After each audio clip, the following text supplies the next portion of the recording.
EA Sports coverage of the National Football League is on the air. Today we've got an interesting Week 11 matchup on tap between the Minnesota Vikings and the Houston Gunners. The NFL season has hit high gear, and off we go in Week 11 on EA Sports. That'll be taken in the end zone. And no run back here. This will be a touchback, and it comes out to the 25-yard line. So here's the Viking offense making their way out. Leading them out is their 6'2 quarterback who was a fourth-round pick back in 2012, Kirk Cousins. And the numbers were not pretty. I mean, they don't look right. When you throw 2 interceptions, no touchdown passes, there's no way to really make that work. But I thought there were a lot of positives in watching his game tape. I think he's close to putting out a good performance. Let's see if he can flip those numbers around in this game. And, of course, rally his team to a win. Throwing to start the drive, but that one incomplete. And the offensive starters for the Vikings. Kyle Rudolph had his second Pro Bowl appearance last year when he had 8 touchdowns, just 1 off of his career high. One of the most likable, upbeat players in the league, continues to improve as a blocker, as one of the best pass-catching tight ends in the league. One of the guys that the Vikings like to build around for the future. Now some movement before the snap. And we'll hear from our referee for the first time this afternoon. Offense. And that'll be accepted, of course, and that moves him back 5. So after the penalty, heading in the wrong direction, 2nd and 15.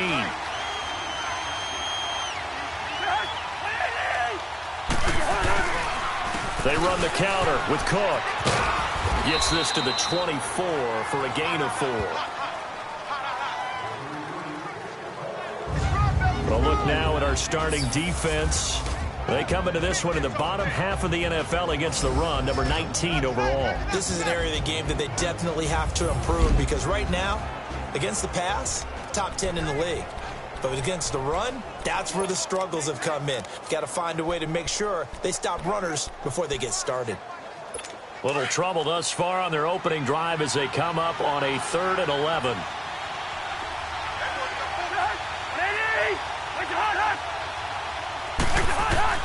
From the gun, here's Cousins. And fights him off. And this is going to be incomplete. They certainly thought they had him surrounded and probably thought they were going to get him on the ground and get the sack, but he was able to elude that. And even though it threw it incomplete downfield, if you're a defensive back, you're loving the pressure that you're seeing from your front. This is taken at about the 14. 12 yards on the return that time. And the offense will take over with a new set of downs. So out comes this offense to take over for the first time. And they will be led out by their 6'6" quarterback. It's pretty much become the norm when we see guys come out before a game and go through the route tree with their receivers. I thought it was exciting for us to see the exact same thing happen in practice. He's so meticulous, isn't he? He really is, and that tells me it's not just a one-time-a-week thing. They work on it all the time, trying to hone that fine edge. They want to see if they can get in sync and stay in sync in this one. On the ground, this is Derrick Henry. And he's able to get this one up to his 30 before he's out of bounds. Call it a gain of 4 on first, and that'll make it 2nd down. And this O-line, it is the lifeblood of the offense. They established the tone. Mean, nasty, physical. They can't wait to get after people. That allows the rest of the offense to feel confident.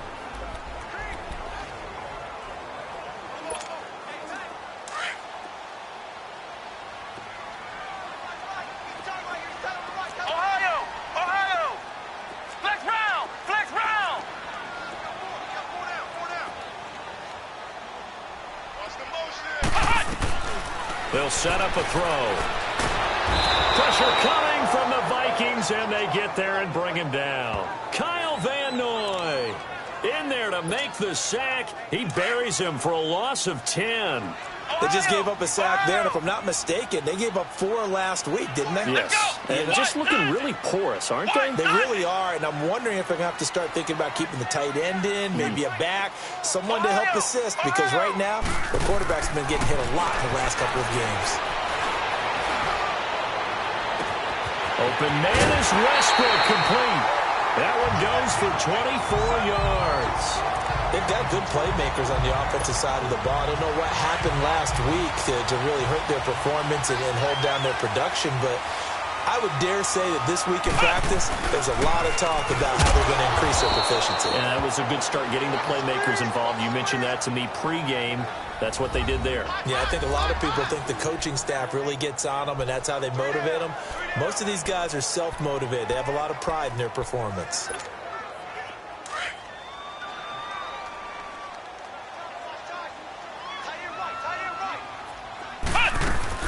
On second down, here's Henry. And he will be brought down at about the 43 that time. 2 yards gets them back to where they started, but now 3rd and 10.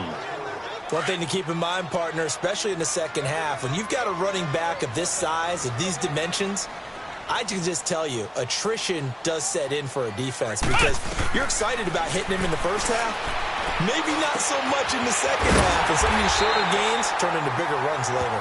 And taking it across midfield and just shy of the 40. His first catch, good for 16 and a first.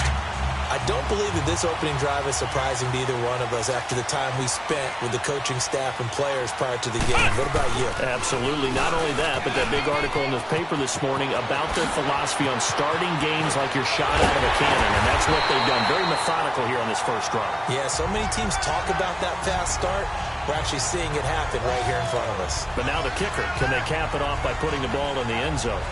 You were telling me this yesterday. That's exactly what they want to do on the opening drive, establish the ground game. Yeah, remember our conversation? We were talking about what one of the GMs in the league has told me repeatedly. It's a big man's game. And it's not necessarily size. He's talking about playing some big boy football. Line up, get leverage, knock people back, and establish the run early.